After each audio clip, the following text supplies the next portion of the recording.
के बिना अब सहता में लौटगे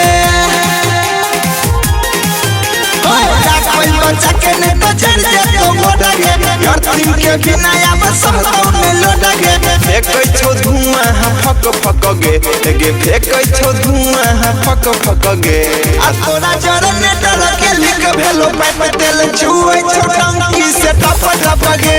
आ तोरा जरने डर के लिख भेलो पाइप तेल छुए छौ नीचा से टप टप गे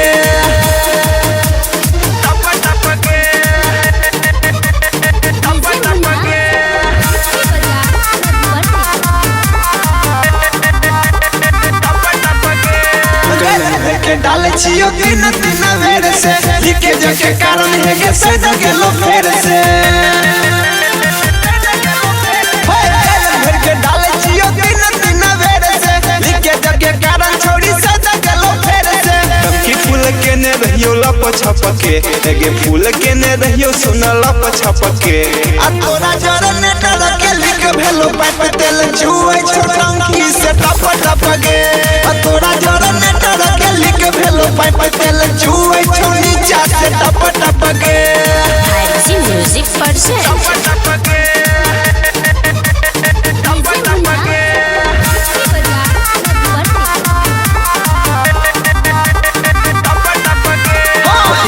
तो अब चलो तुझे कहियो देर गे लिवर उठा के हैंडल मारा पड़ते फेर गे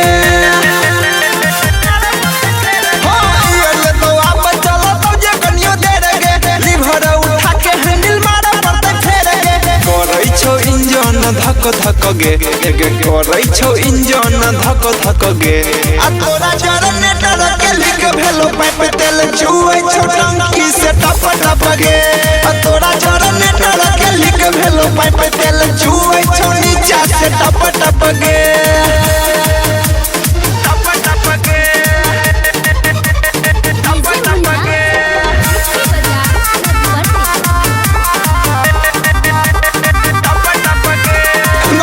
सफीरी छजी बच्चा सिंह इंजन के अपन कराले सर्विसिंग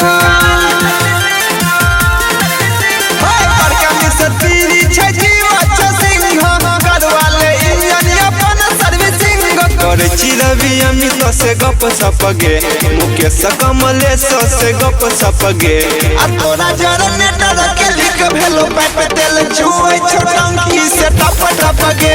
आ तोरा जरने डर के लिख भेलो पाइप तेल छुए छौ नीचा से टप टप गे